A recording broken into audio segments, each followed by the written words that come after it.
Instead of California where the sun so warmly shines, tonight we find the Clampetts in their cabin in the pines. The weather is so cold, hot coffee freezes in the cup, and when the chickens lay their eggs, they lay 'em standing up.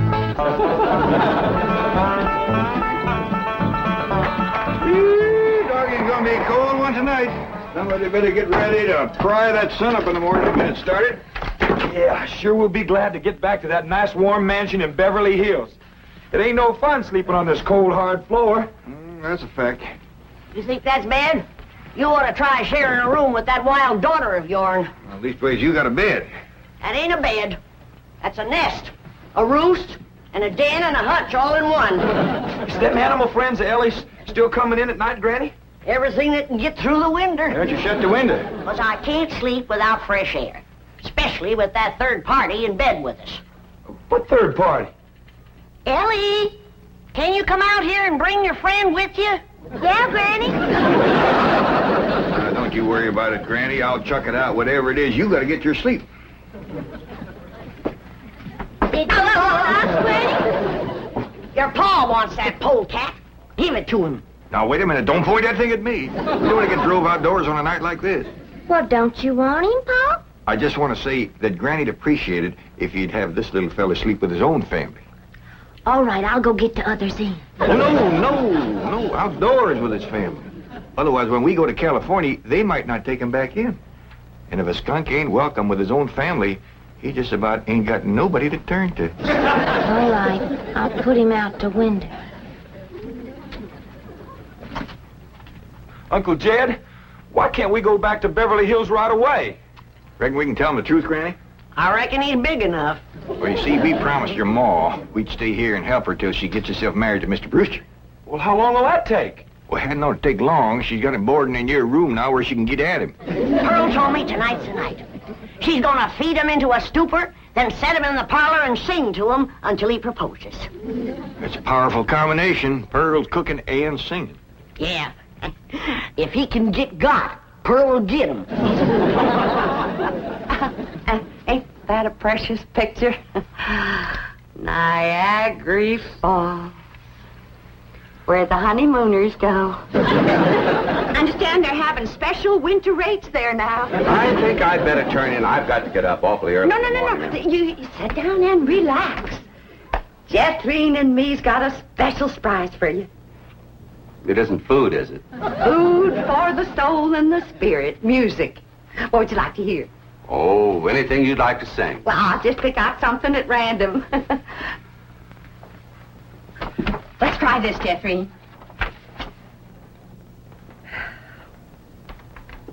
Oh, promise me that someday you and I will take our love together to some sky where we can be alone and faith renew.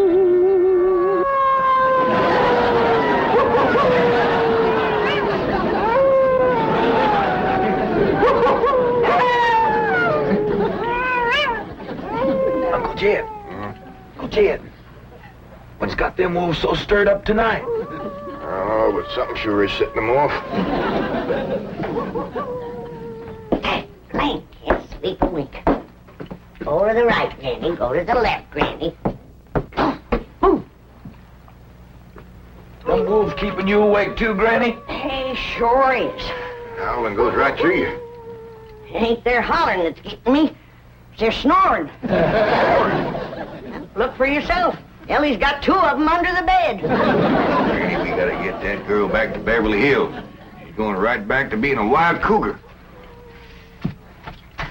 What y'all all doing out here? Trying to keep warm. Sure is cold in there without you, Granny. Mind if I join you? I reckon so, if you don't mind a little human company for a change. Uncle Jed, we just got to get ourselves back to Beverly Hills. We will, Jethro, as soon as your ma gets proper hitched to Mr. Brewster. Bless you. Oh, Pearl, give it all you got tonight. Oh, we's all gonna be down with pneumonia. just a song at twilight when the nights are low and the flickering shadows softly come and go.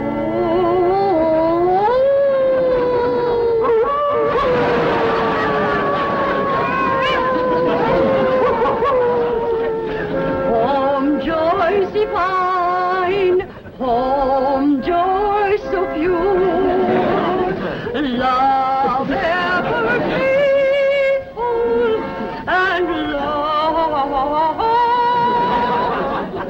ever sure. Ah, that was a wonderful concert.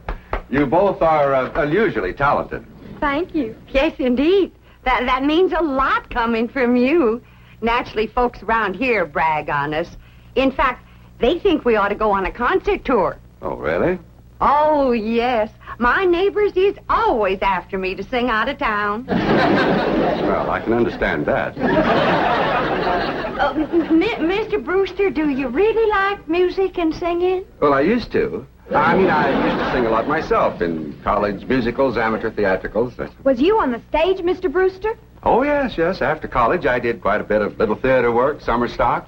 Matter of fact, there was a time when I seriously considered the stage as my career. Ma, Mr. Brewster's an actor. Well, not any longer. My father had other ideas. He insisted I get into the oil business. Mr. Brewster, did you ever do anything from the Bard of Avon? That's Shakespeare. Oh, I just love him. Well, as a matter of fact, I once played the lead in Romeo and Juliet. Which one was you? I was Romeo. In my youth, I was considered quite a leading man type. And there were those who thought I had rather a handsome profile. Well, you still got it. And I'll bet you can act to beat the band. Oh, come on. Take off a part for her. Something from Shakespeare. Sit down, Jeffrey. Well, I doubt if I can remember anything. Oh, please, Mr. Brewster. Well, perhaps I can recall something from the balcony scene. Let's see now. How does it go? But soft, what light through yonder window breaks? It is the east, and Juliet is the sun. Arise, fair sun, and kill the envious moon, who is already sick and pale with grief that thou, her maid, art far more fair than she.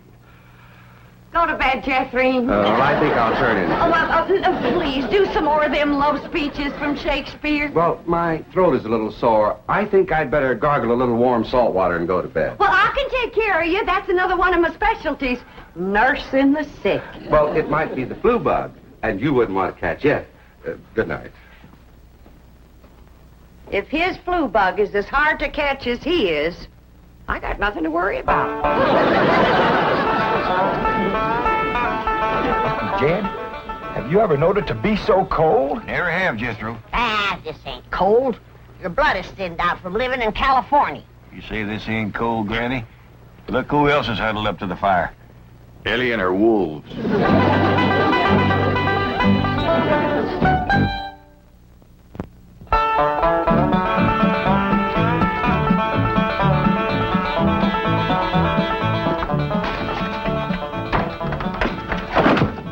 Still cold this morning, Granny.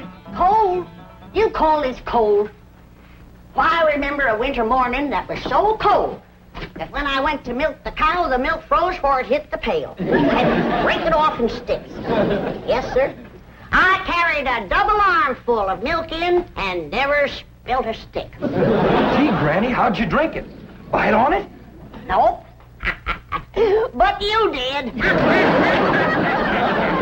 You're in a right good mood this morning. Jed, I got a feeling in my bones that Pearl got him last night. Oh, I seen Mr. Brewster's car coming down the road, and Aunt Pearl's with him. I told him, my bones is never wrong.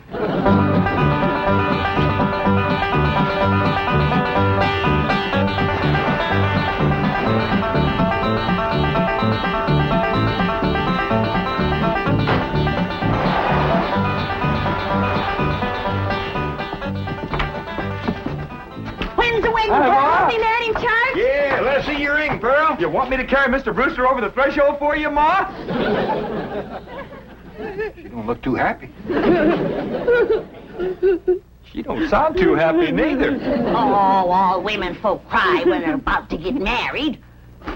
I didn't get him. Oh. Did you try your best, Pearl? Oh, Granny, I throwed the book at him. Cooking, sewing, singing. I even nursed him through the flu. Got him well in 5 minutes. But he didn't propose. Jed, you go out there and do your duty to your female cousin. Ask that city fella what he'd rather get, married or buried. Now, Granny, I don't hold with getting folks married unless it's willing. Pearl's got enough willing for both of them. If you're going to make a liar out of my bones... Yeah, I'll have a talk with Mr. Brewster. Where'd he go, Pearl? He said he was going to park the car on the warm side of the cabin. But he must have run off. After him, everybody. We'll head him off at the pass and shoot him down like a dog. Now, you hold on. You ain't shooting nobody down. Just simmer down.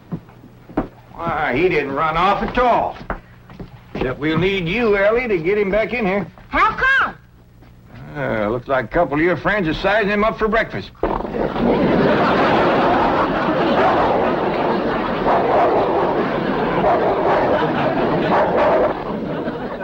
in all sincerity, Mr. Clampett, your cousin Pearl is a very remarkable woman. It's just that, well, I don't want to get married. Oh, I understand that, Mr. Brewster, and I thank you for speaking the truth like a man, but my cousin Pearl has got herself a problem. Oh, what's that? Well, ain't no secrets in the hills, and everybody's dog knows that you've been boarding with her over at her place, and they all know she's had her cap set for you. Oh, I ain't blaming you, Mr. Brewster. Jed? Did he say yes? Can we come out now? Not yet a while, Granny. Well, if you're too chicken to shoot him, Ellie's got her wolves standing by. Mr. Brewster, in order to save my cousin Pearl from shame, I'm going to ask you to do me a big favor. Anything I can do. I want you to propose to her in front of somebody. But, And let her turn you down, of course. oh, I see. Of course, yes, that'll save face.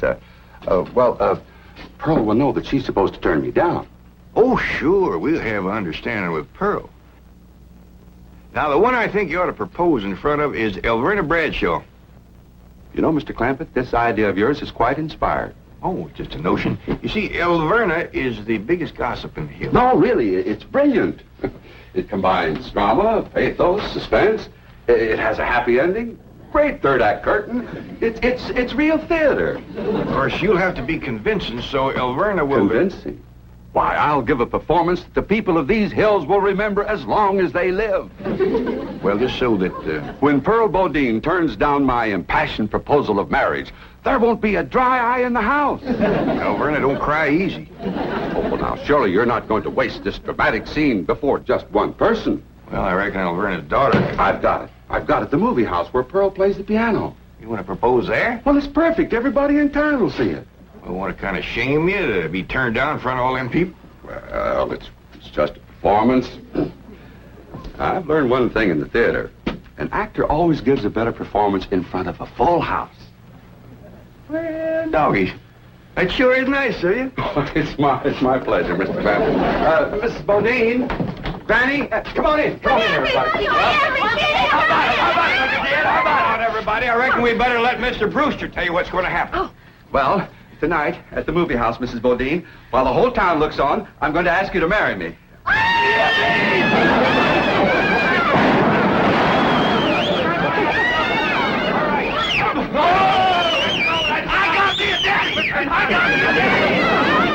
This calls for a whopping big snort. Now, will y'all quieten down, everybody, until you hear the rest of the story.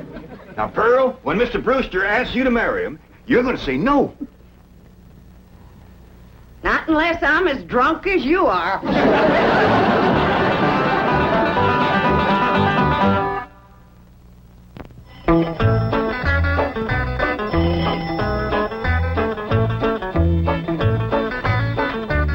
Howdy, Pearl. Evening, Pearl. Evening, Granny. Jethro went on to head down to the theater to get a fire going in the stove. Where's Jethro, Aunt Pearl? Why, she's in her room getting dressed. Go on in and see her. Granny, what happened to your mink coat? This is it. tonight's kind of special, so I'm wearing the pretty side out. You sure got your pretty side out tonight, Pearl? Oh, I tell you, Jed, I'm as nervous as if I was going to get a real honest-to-goodness proposal. And it would be real if your cousin Jed would do his duty and hold a shotgun on that fella, Brewster. Now, ladies, let's settle for what we got. This way, Pearl can come to California without nobody saying she left town in disgrace. Good evening. Good evening. Ain't you dressed up? That boiled shirt makes your face look kind of dark. Well, as a matter of fact, I'm wearing a little theatrical makeup. Mrs. Bodine, how would you like some pancake on your face? How'd you like some sweet potato pie on yours? Fetch me some hot possum grease, Pearl, and I'll fling it on her. Now, ladies, you misunderstood me. Pancake is a type of makeup we use in the theater. An actor, like myself, would feel positively undressed without it. I thought you was oil man. Well, that's my business. But at heart, I shall always be an actor. Say now, speaking of acting, you two got it figured out what you want to say? Oh, yeah, we rehearsed 12 times. Mr. Brewster will be sitting on the front row, and when the picture's over, he'll jump up and he's... Excuse me. I've been thinking about that. I believe it would be more effective if I made an entrance. Entrance? Yes, I'll come down the aisle. Oh, all right. And then Mr. Brewster's going to say, Mrs. Bodine, don't go to California with your cousin Jed. Stay here and be my wife. I've been thinking about that, too. After a big entrance down the aisle, that's going to seem like a pretty flat opening speech. Well, you just say what you want to say. All I got to say is, no, I won't marry you. If that's Homer Winch, I'm going to hit him right in the head.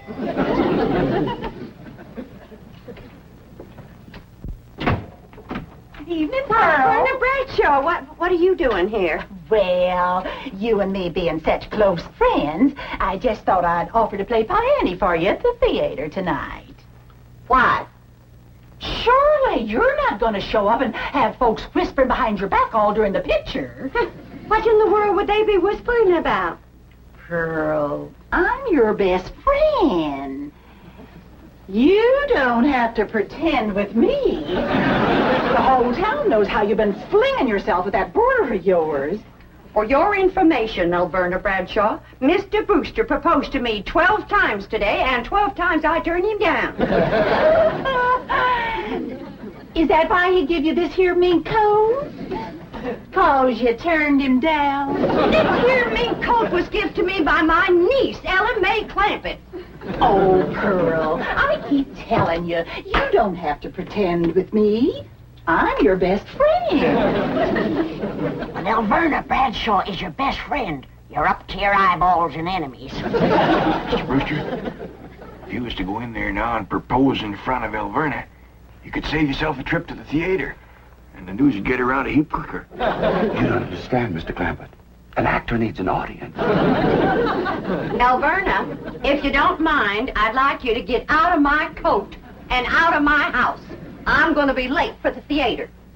Pearl, take your best friend's advice and sneak out of town quietly. You can depend on me to smooth everything over. Thanks for nothing.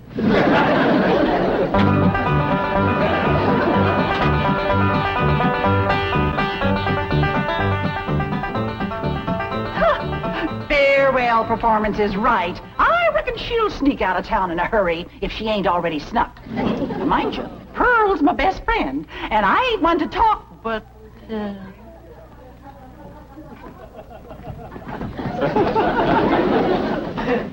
Good evening, lady. You too, Alverna. I noticed Mr. Brewster wasn't with her.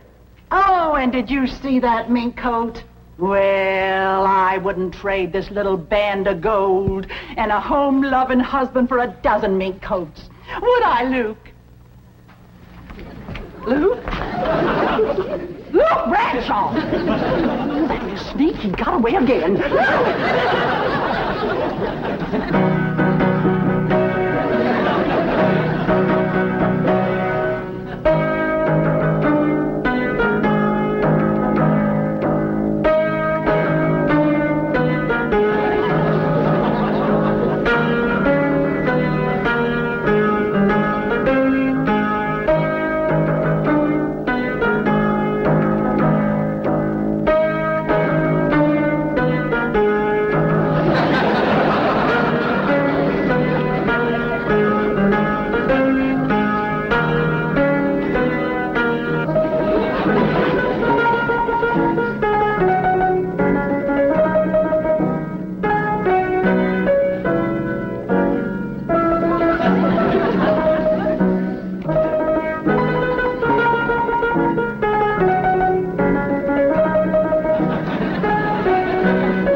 Mrs. Bodine, I just saw that poster out front.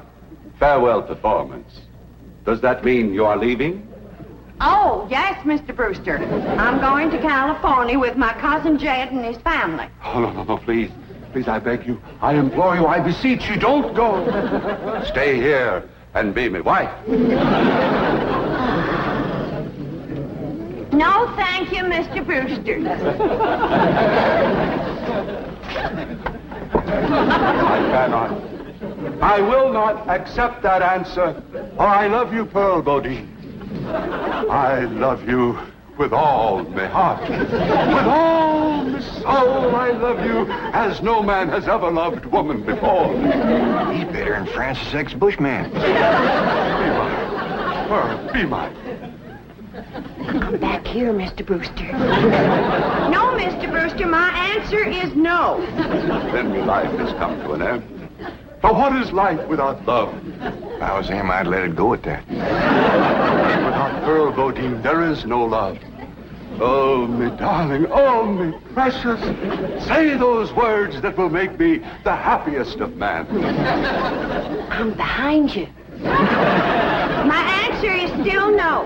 Better quit while you're ahead, Mr. Brewster. Oh, how those words stab into me heart like cold steel. And only you, Pearl Bodine, can heal the mortal wound. Oh, moon of me desire, marry me, Pearl.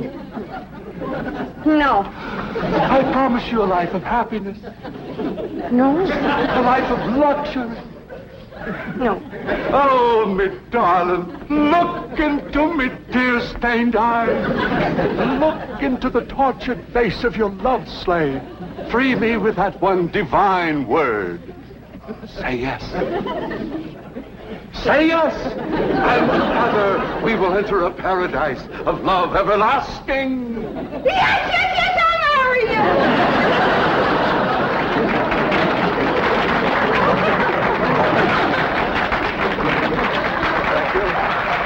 Thank you very much. Did you say yes? Yes. Go ahead and said yes. I was ready myself.